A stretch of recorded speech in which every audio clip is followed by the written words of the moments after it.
ये जो cockroach Janta party बनी है, ये 4 दिन की चांदनी बन के रह जाएगी अगर तुम इस पार्टी से, इस सोच से, इस मूवमेंट से एक फैन की तरह जुड़ोगे तो। Cockroach Janta party, cockroach Janta party, cockroach Janta party. सवाल ये है कि क्या ये फॉलोअर्स जो बुरी तरह बढ़े, ये फॉलोअर्स खरीदे नहीं जा सकते? क्या इस बोट्स की दुनिया में इन सोशल मीडिया फॉलोइंग नंबर्स पे भरोसा किया जा सकता है? क्या ये 2-4 हफ्तों का शॉर्ट ड्रामा नहीं है? इसलिए जो भी लोग इस कॉकरोच जनता पार्टी को चला रहे हैं या फिर चलाने वाले हैं, उनको मैं ये रोड मैप देना चाहता हूं। भूल गए क्या, कॉकरोच जनता पार्टी जैसा ये कुछ पहली बार थोड़ी ना हुआ है। अगर ये सिर्फ मीम होता ना तो 5 लाख से ज्यादा लोग अचानक से साइन अप नहीं करते।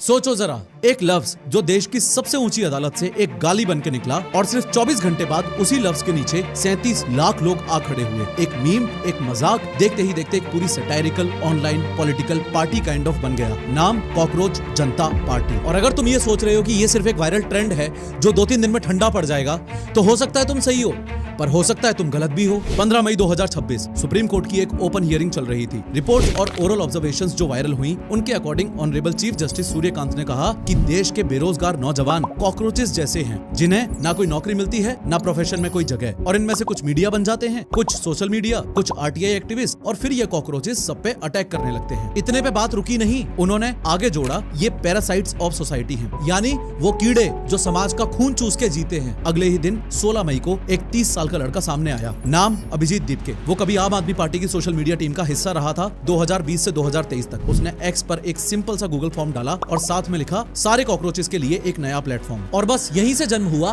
कॉकरोच जनता पार्टी का। इस नाम को ध्यान से देखो, ये सिर्फ एक गाली नहीं है, ये एक शातिर वर्ड प्ले है। भारतीय जनता पार्टी यानी बीजेपी और उसके ठीक सामने कॉकरोच जनता पार्टी यानी सीजेपी। मतलब देश की सबसे बड़ी पार्टी के नाम को उठा के ही उसका सीधा मजाक बना दिया गया। और ये मजाक सिर्फ यहीं नहीं रुका, पार्टी की टैगलाइन रखी गई, voice of the lazy and unemployed, यानी आलसी और बेरोजगार लोगों की आवाज। पार्टी ने खुद को बताया a political front of youth, by the youth, for the youth, यानी कि यूथ का यूथ के द्वारा और यूथ के लिए, और अपनी सोच लिखी सेक्युलर, सोशलिस्ट, डेमोक्रेटिक और लेजी। यहाँ तक कि मेंबर बनने की एलिजिबिलिटी भी एक मजाक है। बेरोजगार होना चाहिए, आलसी होना चाहिए, क्रॉनिकली ऑनलाइन होना चाहिए और प्रोफेशनली रेंट करने की एबिलिटी होनी चाहिए। पर यहाँ एक ट्विस्ट है, ये सब तो मजाक था, पर जो नंबर्स आए वो बिल्कुल मजाक नहीं थे। इंस्टाग्राम अकाउंट पहले 24 घंटे में ही 50 लाख से ज्यादा फॉलोअर्स क्रॉस कर गया और अभी तक टोटल 1.5 करोड़ फॉलोअर्स हो चुके हैं इंस्टाग्राम पे। सिर्फ 2 दिन में ही बीजेपी के टोटल इंस्टा फॉलोअर्स भी काट दिए और शुरू में ही 3,50,000 से ज्यादा लोग गूगल फॉर्म भर के इसके मेंबर बन गए। महुआ मोइत्रा और कीर्ति आजाद जैसे बड़े नेता पब्लिक में इस पार्टी से जुड़ने की बात करने लगे। और सबसे बड़ी बात, सीजेपी के सपोर्टर्स बिहार की बांकीपुर बाई इलेक्शन लड़ने तक का सोचने लगे। यानी कि सिर्फ एक सटायर, सिर्फ एक मजाक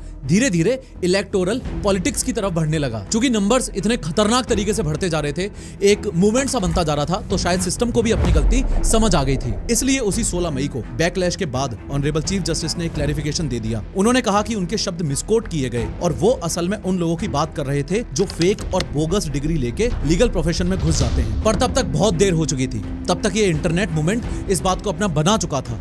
इसलिए क्लैरिफिकेशन से वो आग बुझी नहीं, बल्कि वो आग और तेज हो गई। अगर ये सिर्फ मीम होता ना तो 5 लाख से ज्यादा लोग अचानक से साइन अप नहीं करते। असली कहानी इस ब्रांडिंग के नीचे छुपी है और वो कहानी है इंडिया के पढ़े लिखे नौजवानों के बेरोजगार होने की, जो कि नंबर्स में क्लियरली दिखती है। देखो, एक नंबर है जो सबको दिखाया जाता है, नेशनल अनएम्प्लॉयमेंट रेट का, जो कि है सिर्फ 5.1%। सुनने में सब शांत लगता है, सब ठीक लगता है, पर यहीं पे ही सबसे बड़ा खेल छुपा हुआ है। क्योंकि जिस पल तुम सिर्फ नौजवानों का नंबर अलग से देखते हो ना, ओवरऑल नहीं, सिर्फ नौजवानों का नंबर 15 से 29 साल वालों का, तो वो हो जाता है 15.2% लेटेस्ट PLFS के हिसाब से, that is periodic labour force survey, यानी ओवरऑल से करीब 3 गुना ज्यादा। और अगर तुम शहर के पढ़े लिखे नौजवानों को देखो तो वो और परेशान है, करीब 17% तक अनएम्प्लॉयमेंट। एक टाइम पे तो ये नंबर 17.8% तक पहुंच गया था। अब सबसे चुभने वाली बात, ग्रेजुएट अनएम्प्लॉयमेंट, यानी कि डिग्री हाथ में होने के बाद भी कोई नौकरी नहीं, ये नंबर है करीब 13%। और अर्बन यंग वुमेन का नंबर तो और भी चौंका देने वाला है, 20% के ऊपर। और रुको, ये सिर्फ इंडिया की बीमारी नहीं है, पूरी दुनिया के नौजवानों का आंकड़ा 12.6% के आसपास है। पर असली चुभन तो अभी बाकी है, क्योंकि मसला सिर्फ बेरोजगारी का है ही नहीं, मसला है एम्प्लॉयबिलिटी का। मतलब डिग्री तो मिल रही है लेकिन काम करने लायक स्किल्स नहीं मिल रही। Colleges, education system properly design नहीं है। एक रिपोर्ट मर्सल मेटल की ग्रेजुएट स्किल इंडेक्स कहती है कि देश के सिर्फ 42.6% ग्रेजुएट्स ही काम के लायक हैं और ये नंबर 2023 से और नीचे गिरा है। लगातार गिरता हुआ नंबर है ये। दूसरी रिपोर्ट इंडिया स्किल्स रिपोर्ट थोड़ा अलग आंकड़ा देती है, करीब 56%। दोनों के नंबर्स अलग इसलिए हैं क्योंकि नापने का तरीका अलग है, पर दोनों घुमा फिरा के एक ही बात कह रहे हैं कि देश के आधे से ज्यादा ग्रेजुएट्स नौकरियों के लिए तैयारी नहीं है। और आईटीआई और पॉलिटेक्निक वालों का हाल तो और खराब है। आईटीआई में तो ये नंबर 33% तक गिर जाता है और पॉलिटेक्निक में तो और भी बुरी हालत है, 46% तक गिर जाता है। अब तुम समझ रहे हो ना ये गुस्सा आता कहां से है। जब पढ़ाई और नौकरी के बीच में गड्ढा इतना बड़ा हो तो अंदर एक ही फीलिंग बैठ जाती है कि यार सिस्टम ने तो हमें गिना ही नहीं। और इसलिए ही कॉकरोच जनता पार्टी के पीछे जो एनर्जी है ना, वो एनर्जी आलस की नहीं है, वो एनर्जी एक गुस्सा है। वो एक ऐसी पूरी पीढ़ी का गुस्सा है जिसने डिग्री ली, जिसने एग्जाम्स दिए, जिसने रात रात भर जग के पढ़ाई की और फिर भी खुद को सिस्टम के बाहर खड़ा पाया। और ऐसी पीढ़ी के कानों में देश की सबसे ऊंची अदालत से कॉकरोच जैसे शब्द जब पढ़ते हैं तो वो सिर्फ एक गाली नहीं रह जाती, वो एक नाम बन जाता है, वो एक सिंबल बन जाता है, वो एक पूरा मूवमेंट बन जाता है। और यही इस पूरे मूवमेंट की सबसे बड़ी सच्चाई है और सबसे बड़ी ताकत है। जवानी के सबसे कीमती साल तुमने एक ऐसे सिस्टम के आगे भीख मांगने में निकाल दिए जिस सिस्टम को तुम्हारी कोई फिक्र ही नहीं है। और आगे भी यही होगा और तुम दूसरों के बनाए सिस्टम की लाइन में लगोगे। इस सड़े हुए सिस्टम के खिलाफ आवाज बिल्कुल उठाओ, पर साथ ही साथ अपना खुद का सिस्टम भी बनाओ, अपना खुद का पर्सनल ब्रांड बनाओ, अपनी खुद की ऑडियंस बिल्ड करो। सिर्फ तुम्हारे लिए मैं cockroach Janta party special 20% discount coupon code दे रहा हूं, दैट इज CJP20। मैंने अपने content creators cheat code course के अंदर यही बताया है कि एक ऐसी दुनिया में जहां हर कोई सोशल मीडिया इन्फ्लुएंसर बनने निकल पड़ा है, इस दौर में खुद का एक पर्सनल ब्रांड कैसे बनाना है, कैसे अपने कॉम्पिटिटर्स को धोबी पछाड़ देनी है और कैसे एक सक्सेसफुल कंटेंट क्रिएटर बनना है। पूरा ब्लूप्रिंट पाने के लिए अभी के भी डिस्क्रिप्शन या पिन कमेंट में दी गई लिंक की मदद से professorofhow.com पे जाओ, अपना प्लान चूज करो, कूपन कोड अप्लाई करो CJP20 और अभी के अभी इस कोर्स में एडमिशन लेके एक सक्सेसफुल कंटेंट क्रिएटर बनने की जर्नी की शुरुआत करो। वापस मुद्दे पे आते हैं। यहाँ एक और असलियत है जो शायद उतनी मीठी नहीं है। सवाल ये है कि क्या ये फॉलोअर्स जो बुरी तरह बढ़े, ये फॉलोअर्स खरीदे नहीं जा सकते? क्या इस बोट्स की दुनिया में इन सोशल मीडिया फॉलोइंग नंबर्स पे भरोसा किया जा सकता है? क्या ये 2-4 हफ्तों का शॉर्ट ड्रामा नहीं है? क्योंकि ताकत एक चीज है और उस पूरी ताकत को जीत में बदलना बिल्कुल दूसरी चीज। वायरल हो जाना एक बात है, पर जीत जाना बिल्कुल अलग बात है। ये जो कॉकरोच जनता पार्टी बनी है, ये 4 दिन की चांदनी बन के रह जाएगी अगर तुम इस पार्टी से, इस सोच से, इस मूवमेंट से एक फैन की तरह जुड़ोगे तो। लेकिन यही पार्टी यूथ को एक सही डायरेक्शन में भी ले जा सकती है, लेकिन सिर्फ तब जब तुम इससे एक क्रिटिकल थिंकर बन के जुड़ोगे। क्योंकि यही तो फर्क है एक फैन में और एक सोचने वाले इंसान में। क्रिटिकल थिंकर सबसे पहले अपनी कमजोरियों को पकड़ता है, अपनी सोच की कमजोरियों को पकड़ता है। और अगर तुम ध्यान से देखोगे तो इस पूरे CJP के मॉडल में 5 बड़ी कमजोरियां हैं। पहली और सबसे बड़ी, साइन अप कर देना, वोट डालना नहीं होता।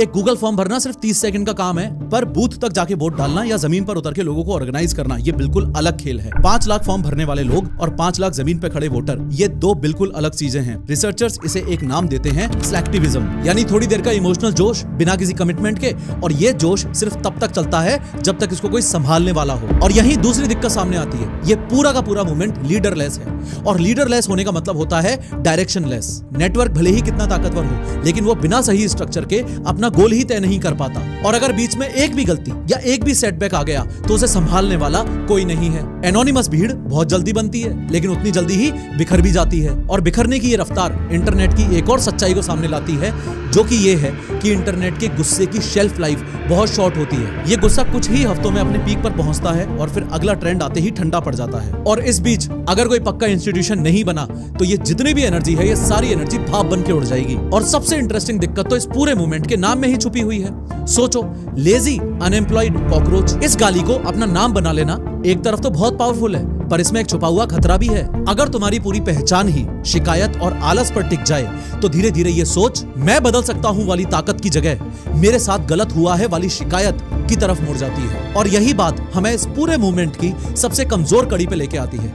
आउटरीच प्रॉब्लम बताता है, सॉल्यूशन नहीं। और ये तो मानना ही पड़ेगा, CJP ने सवाल बहुत शानदार उठाए हैं, पर बेरोजगारी, स्किल गैप, एजुकेशन रिफॉर्म, ये ऐसे मुद्दे नहीं हैं जो मैनिफेस्टो के चंद स्लोगन से हल हो जाएंगे। इनके लिए चाहिए सोच समझ के बनाई गई पॉलिसी, इनके पीछे लगाया गया बजट और सालों साल की मेहनत। भूल गए क्या, कॉकरोच जनता पार्टी जैसा ये कुछ पहली बार थोड़ी ना हुआ है। ये पहली बार नहीं है कि जब कोई गुस्सा वायरल हुआ हो और लोगों ने मान लिया हो कि बस अब तो बदलाव आ ही जाएगा। ऐसे 2 बड़े एग्जांपल्स हैं, एक तो अपने इंडिया का और एक बाहर का।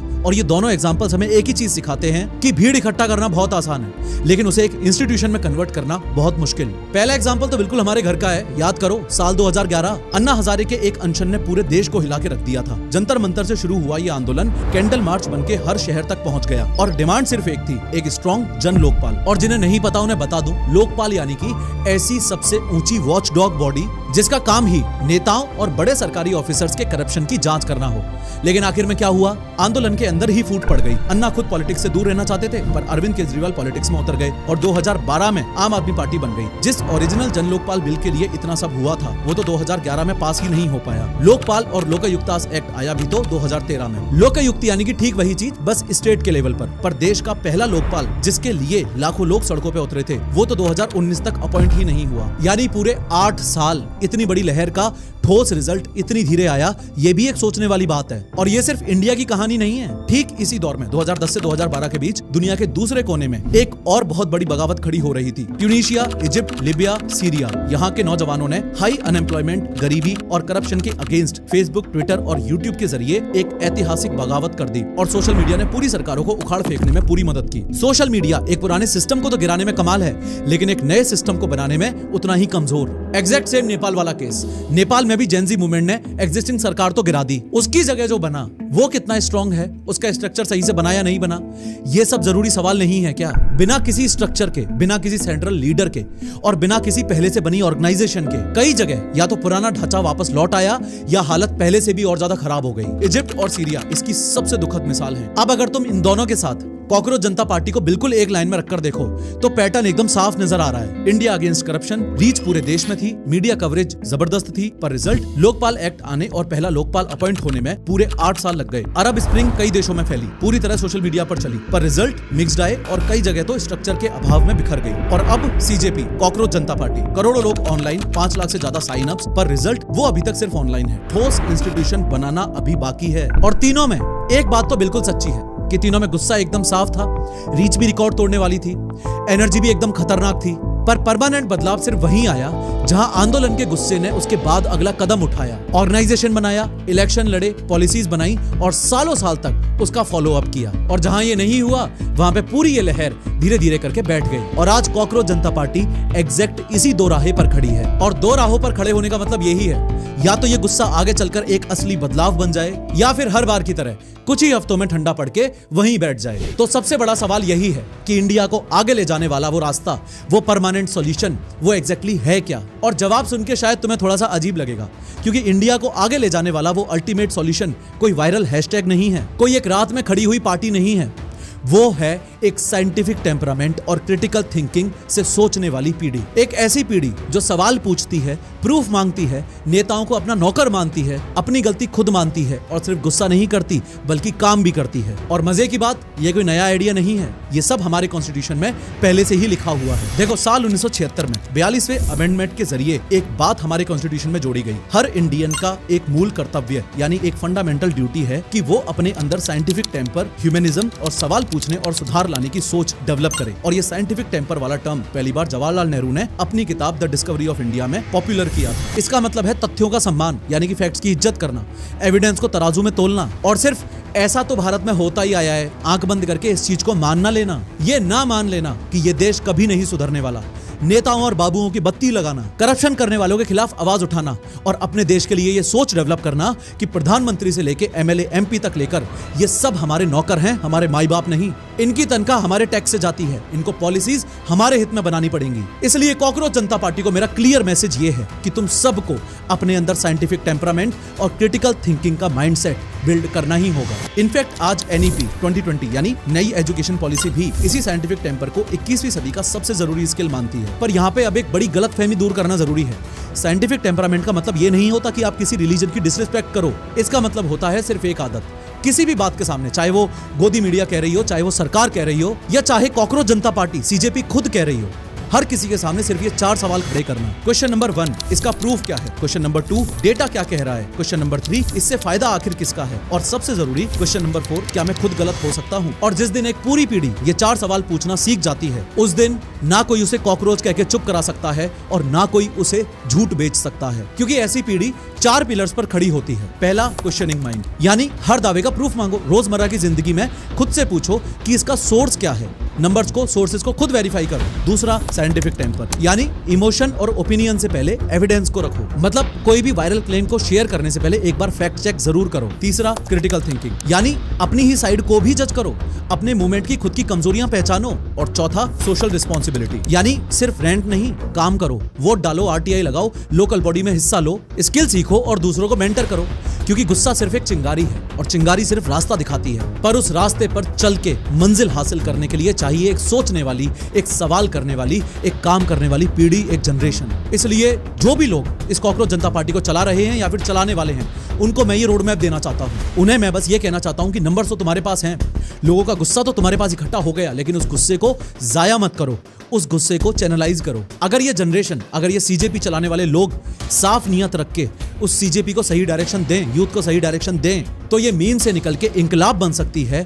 और इस परमानेंट फिक्स के 3 लेवल्स हैं। पहला लेवल है पर्सनल, यानी हर नौजवान सबसे पहले अपना स्किल गैप खुद ढूंढे। एम्प्लॉयबिलिटी का डेटा चीख चीख के एक ही बात कह रहा है कि सिर्फ डिग्री काफी नहीं है। AI, data, communication, problem solving, जो चीजें इंडस्ट्री आज मांग रही है वो सीखो, क्योंकि याद रखना, नौकरी गुस्सा करने से नहीं मिलती, स्किल से मिलती है। सिस्टम तो सड़ चुका है, वो तुम्हें स्किल नहीं दे पा रहा, उसके खिलाफ आवाज भी उठाते रहो, पर अपना माइंडसेट भी इंफॉर्मेशन बेस्ड लर्निंग से information plus skill based learning की तरफ शिफ्ट करो। दूसरा, अपनी इंफॉर्मेशन डाइट सुधारो। हर वायरल चीज पर आंख बंद करके भरोसा मत करो, सोर्स चेक करो, डेटा पढ़ो, एक से ज्यादा एंगल से देखो। यही तो साइंटिफिक टेम्पर है रोजमर्रा की जिंदगी में। और तीसरा, अपने आउटरीच को आउटपुट में बदलो। जितना टाइम एक रील स्क्रॉल करने में निकल जाता है, उतना टाइम एक स्किल, एक प्रोजेक्ट या एक लोकल इशू पर लगाओ। पर एक अकेला इंसान सिर्फ खुद को बदल सकता है, पूरे सिस्टम को हिलाने के लिए अगला लेवल चाहिए। इसलिए अगला लेवल है सामूहिक, यानी कि इन ग्रुप्स, दैट इज पूरे मूवमेंट के लिए। सबसे जरूरी, ऑनलाइन से ऑफलाइन एक ठोस स्ट्रक्चर बनाओ। सिर्फ फॉलोवर से काम नहीं चलेगा। सीजेपी को चाहिए ऑर्गेनाइज्ड वॉलंटियर्स, लोकल चैप्टर्स और क्लियर गोल्स। अरब स्प्रिंग और अन्ना हजारे वाला इंडिया अगेंस्ट करप्शन का सबक याद है ना? स्ट्रक्चर के बिना बड़ी से बड़ी लहर भी बैठ जाती है। दूसरा, इलेक्टोरल और सिविक पार्टिसिपेशन, वोट डालो, वोटर रजिस्ट्रेशन ड्राइव चलाओ, आरटीआई लगाओ, यानी सरकार से सीधा जानकारी मांगो, और लोकल बॉडी की मीटिंग में जाओ, क्योंकि याद रखना, असली ताकत बैलेट और पेपर वर्क में होती है, किसी हैशटैग में नहीं। और तीसरा, अपनी डिमांड्स को पॉलिसी ग्रेड बनाओ। एक इमोशनली अच्छे लगने वाले नारे को एक लीगली साउंड प्रपोजल में बदलो। और यूएपीए जैसी कॉन्ट्रडिक्शन अपने ही मैनिफेस्टो में डालते वक्त इस बात को याद रखो कि तुम इसी यूएपीए के खिलाफ हमेशा से लड़ रहे थे। और जब व्यक्ति और मूवमेंट दोनों बदलते हैं, तभी बदलता है पूरा देश, और यही सबसे ऊंचा लेवल है। तीसरा लेवल, सिस्टमिक। इस लेवल पे सीजेपी फिलहाल कुछ नहीं कर सकती, क्योंकि वो भी सिस्टम में नहीं है, सिर्फ ऑनलाइन सोशल मीडिया नंबर्स में है, जो कि रियल वर्ल्ड में इनइफेक्टिव हैं, अगर सीजेपी मेंबर्स ही ढंग के ना हो तो। पर ये सभी सीजेपी मेंबर्स सिस्टम में सुधार ला सकते हैं, नेताओं को नौकरों की तरह ट्रीट कर सकते हैं और उनसे सवाल पूछ सकते हैं। सबसे पहले इस देश की एजुकेशन को रट्टाफिकेशन से हटा के क्वेश्चन ओरिएंटेड बनाना होगा। स्कूल से ही साइंटिफिक टेम्पर सिखाओ, जो एनईपी 2020 का भी असली कोर है। दूसरा, सिर्फ ग्रेजुएट्स की गिनती मत करो, बल्कि एम्प्लॉयबल ग्रेजुएट्स बनाओ और उनके लिए नौकरियां भी पैदा करो। और तीसरा और सबसे जरूरी, इंस्टीट्यूशंस को मजबूत करो, तोड़ो मत। Independent judiciary, free press, fair elections, इन्हें और बेहतर बनाना है, अपने गुस्से से इन्हें कमजोर नहीं करना। और जिस हद तक ये सिस्टम सड़ चुका है, ये बहुत बड़ा काम है, बहुत टाइम लगेगा। जिस कॉकरोच को एक गाली समझ के फेंका गया था, उसी कॉकरोच में इस पूरे मूवमेंट की सबसे बड़ी सीख छुपी है। सोचो, कॉकरोच की सबसे बड़ी खूबी क्या है? सर्वाइवल। वो हर मुसीबत, हर हालात में बच जाता है। पर यहीं पे एक बार और रुक के सोचो कि सिर्फ जान बचाना मंजिल नहीं होता। बिना किसी डायरेक्शन के जिंदा रहना, एक ही जगह पे घूमते रह जाना, ये कोई सॉल्यूशन नहीं है। असली तरक्की तब आती है जब सिर्फ बचने की जिद ना हो, बचने के साथ साथ एक सोच भी हो, यानी रेजिलियंस के साथ रीजन भी। एक बात सीधी कह देता हूँ, कॉकरोच जनता पार्टी एक जायज गुस्सा है, एक ताकतवर गुस्सा है, एक हिस्टोरिक गुस्सा है। पर एक बात हमेशा गांठ बांध लेना कि गुस्सा सिर्फ एक अलार्म होता है, सॉल्यूशन नहीं। और अलार्म का काम सिर्फ इतना है कि वो हमें जगा दे। अब इंडिया को आगे वो पीढ़ी लेके जाएगी जो उस अलार्म से जग जाए, ना कि वापस चादर ओढ़ के सो जाए। एक ऐसी पीढ़ी जो उठेगी, सवाल पूछेगी, स्किल सीखेगी, नेताओं को अपना नौकर समझेगी और अपने गुस्से को भी लॉजिक के फिल्टर से निकालेगी। क्योंकि आउटरेस तो सिर्फ एक शुरुआत है, असली गोल है एक ऐसी जनरेशन, ऐसी पीढ़ी बिल्ड करना जो क्रिटिकल थिंकर्स और साइंटिफिक टेम्परामेंट वाले लोग हों। फिर से याद दिला दूं, कंटेंट क्रिएशन कोर्स पे इंसेन 20% डिस्काउंट के लिए कूपन कोड है CJP20। अभी के अभी डिस्क्रिप्शन और पिंड कमेंट में दी गई लिंक्स की मदद से professorofhow.com पे जाके अपना प्लान चूज करो, डिस्काउंट कूपन कोड अप्लाई करो और कोर्स में एडमिशन लो।